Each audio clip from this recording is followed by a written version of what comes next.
Are you tired of watching your disc sink and your confidence with it? No! He was a good disc.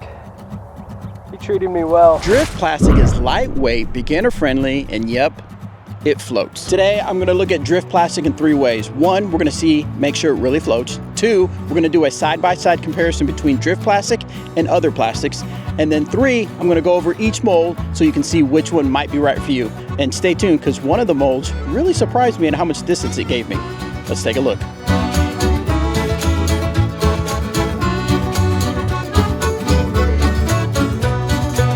Let's start with the most obvious, the float test. Do these discs really float? Let's see.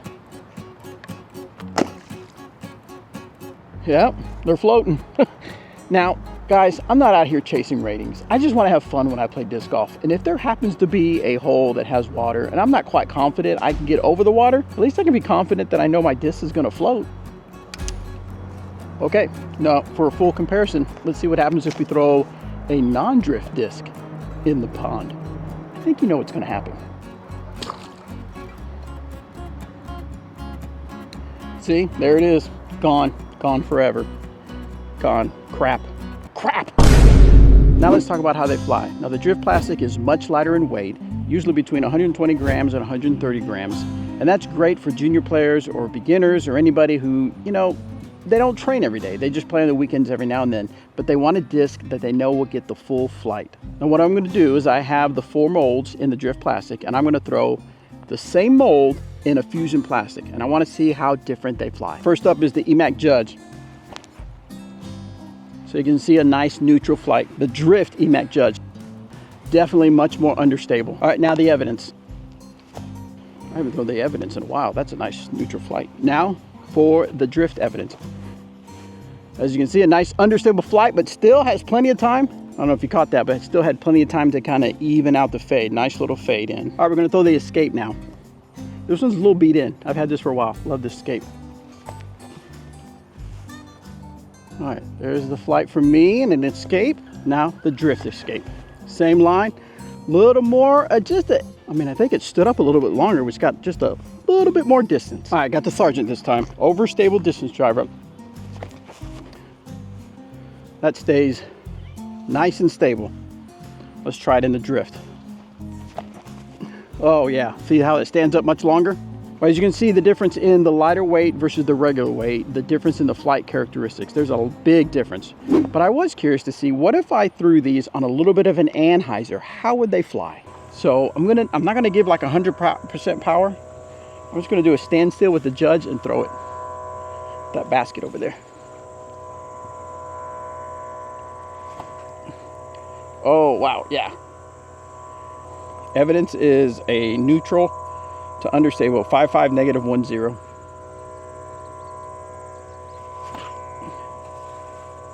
Same thing, woo! Now we got the escape.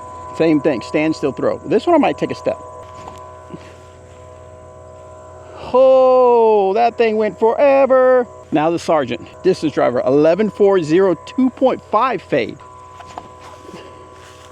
Oh, a lot of turn to it. Then that fade kicks in. All right. Now let's take a quick look at each of the molds coming out in drift plastic and see what they're designed to do. The EMAC Judge has an incredible feel with a micro bead for a smooth release. It's great for approach shots with a neutral stability and a subtle finish. And for putting, it has a consistent flight with less fade than the original Judge. The evidence is a slightly understable mid-range that's really controllable.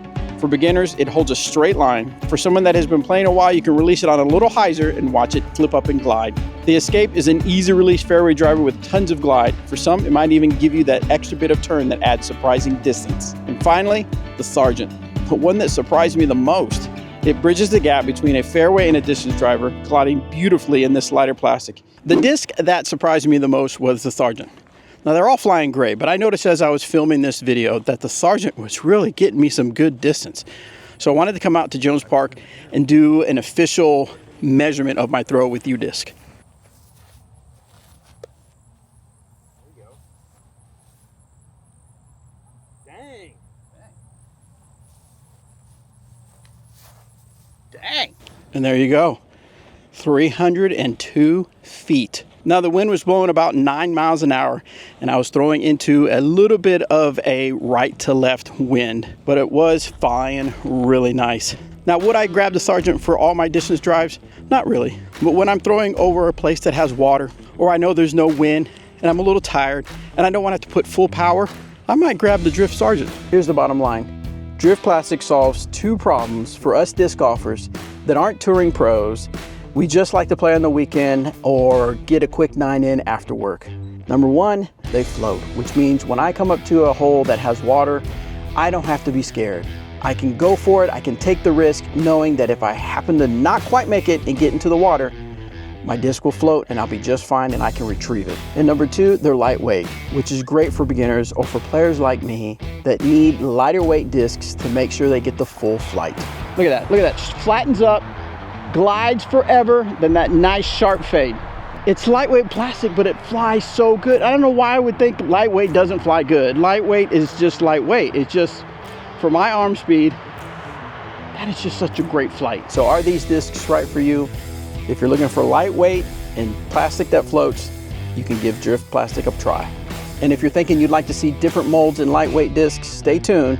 We have plans for more Drift Plastic discs.